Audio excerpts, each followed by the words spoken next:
Yo, man. Oh, I'm nervous. Okay, we're good. Just don't screw up, okay? Okay, it's just the president. Yeah, I got you. You're good.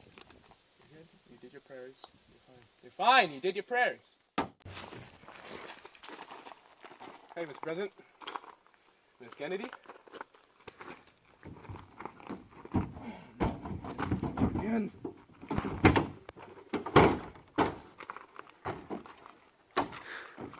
Here, I'll help you up.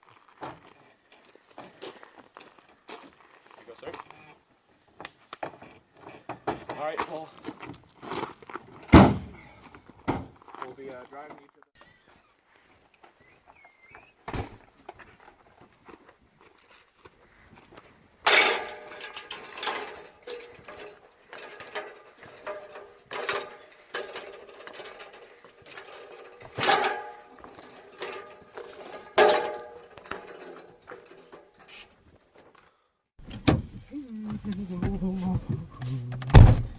Where are the keys, man? If I screw this up, that's gonna be the worst. Oh my gosh, yo, get over here. Oh! Ah! Stop. Hey, get out of the road, man! I'm trying. The president! Whoa, windshield wiper, stop.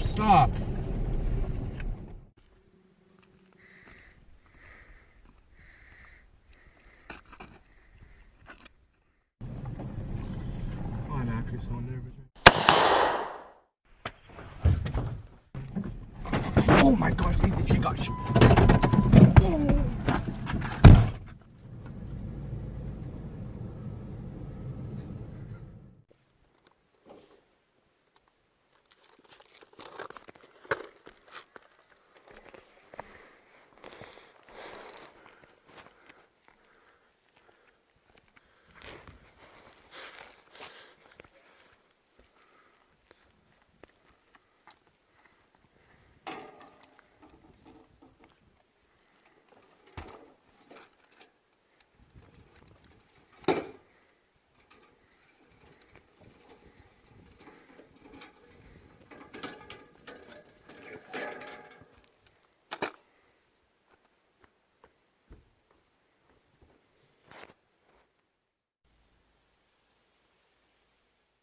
Now that the mess is all done, well, not really, here's where his brains should be, but we replaced it with blood.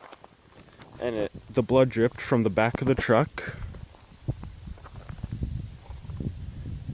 And in the vehicle there's quite a bit of blood. And that is where Lee Harvey Oswald was when he shot JFK. And over there is where it all started. So.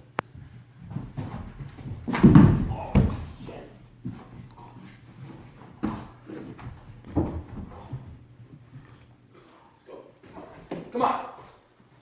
Hey. Roll.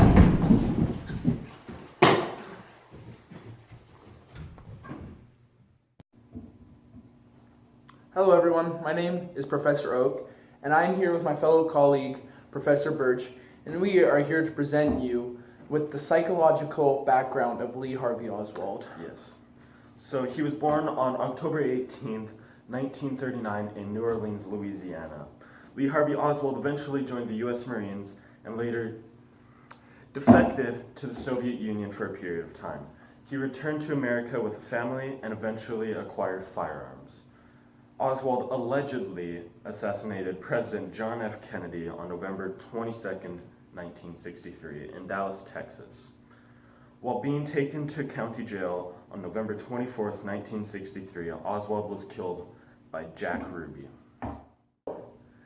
Lee Harvey Oswald, early life, he was born on October 18th, 1939 in New Orleans, Louisiana. His parents were Margaret and Robert Oswald Sr., who died of a heart attack 2 months prior to Lee's birth. Following her husband's death, his mother sent Lee to his 2 older brothers to live in an orphanage. Remarried for a few years, Margaret eventually moved in with her children to the Bronx in New York. With his mother working long shifts, the young Oswald was often left to fend for himself, spending time at the library while developing a habit of playing hooky from his 8th grade classes.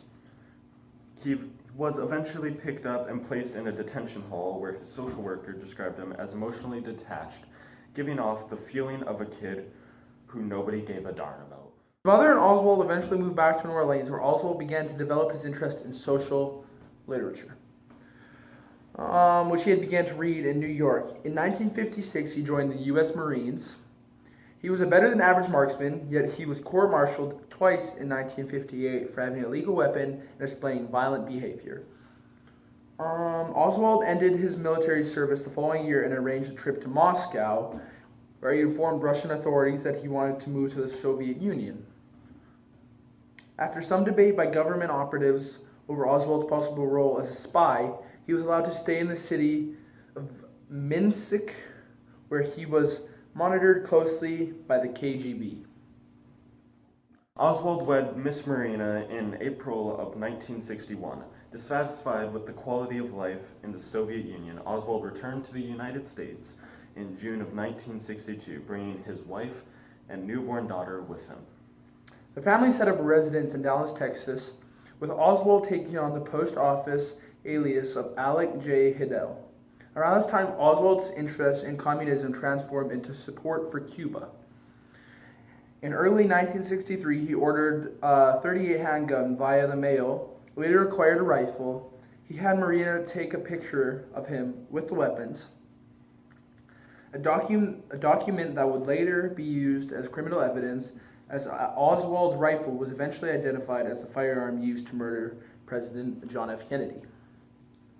In April of 1963, Oswald allegedly tried to shoot right-wing ex-general Edwin A. Walker through a window of his home, but missed.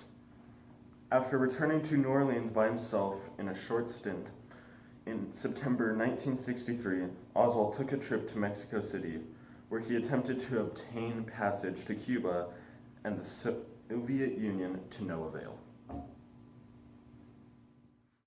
Oswald would never see a trial for his alleged crimes. On November 24, 1963, the 24-year-old Oswald, while being taken to county jail, was shot and killed by Jack Ruby. A club owner with mob affiliations, Ruby stated that he acted out of outrage over Kennedy's assassination. There also have been theories that Ruby's actions might have been part of the larger web. Over the years, the questions of conspiracies have continued to follow Oswald's case. In 1964, the Warren Commission declared that no evidence of a conspiracy had yet been found. Yet, an investigation initiated by the House of Representatives Assassination Committee in 1979 eventually found that another shooter could have been involved in the assassination. Debate and much speculation, including who Oswald met with during his final stay in New Orleans, continue to this day. And that is the background of Lee Harvey Oswald. We hope you all enjoyed. We appreciate you guys listening. Thank you, sir. I really appreciate that. Yep. Have a good rest of your day. Yes, sir.